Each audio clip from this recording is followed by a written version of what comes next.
What if I told you that by 2035, India's biggest export might not be IT, but green fuel? After the Ukraine Russia war, the world has realized a brutal truth. Energy dependency is equal to economic vulnerability. And amidst all the chaos, India has quietly set a bold target: 5 million tons of green hydrogen by 2035. And if we can get this right, we might become the world's fuel station. India spends rupees 16 lakh crore on our fuel requirements. Our 85% of crude oil requirements are satisfied by countries apart from our own country, India. Plus, cities are choking, industries are leading heavily to pollution due to fossil fuels. India desperately needs cleaner, greener, and future proof alternatives for fuel. But despite knowing all these benefits, why is India still lagging behind in terms of green hydrogen production? The major factor behind this is the cost, which is one of the main concerns for industries in terms of scalability. So, on one hand, solar energy is 2 to 3 rupees for 1 unit of energy, and compared to this, hydrogen is at a staggering cost of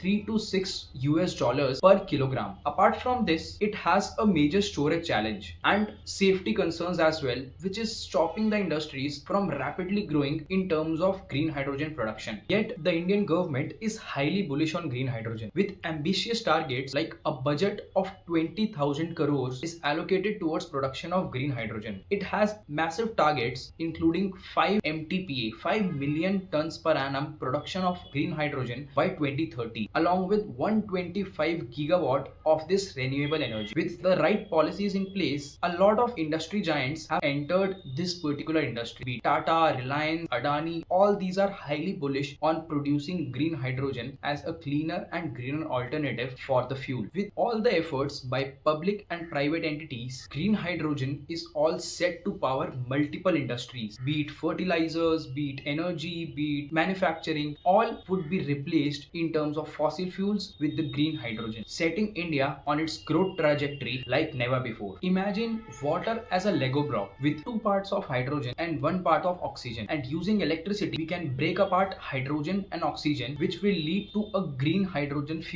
being generated. But for all this to happen, India does need improvements in a lot of spaces, be it the electrolyzer technology, indigenous green hydrogen manufacturing, and the major issue of green hydrogen storage. If we are able to work on these somehow with public and private partnerships, India is all set to be a superpower in terms of energy self-sufficiency with countries like USA, Japan, China, and the European Union. And a good energy sufficient country and energy sufficiency in terms of a sustainable fuel like green hydrogen does not only mean the entire world, including USA, UK, Japan, Korea. Everyone needs cleaner fuel, and Saudi Arabia is rapidly increasing its green hydrogen capacity. But India has some clear major advantages, that is more sunlight, cheaper electricity, a big market within the country itself, which makes it much more advantageous compared to other countries in terms of green hydrogen production. Green hydrogen means lower imports, millions of jobs, cleaner cities, and massive energy impact throughout the world. This is clearly the way to India's global success. If you are a budding entrepreneur, Indian citizen who wants to see India on its growth path, join us in our journey of spreading the word about India's progress and the growth avenues that it can work towards. Follow us for more such content and hit the subscribe button for getting more such informational videos.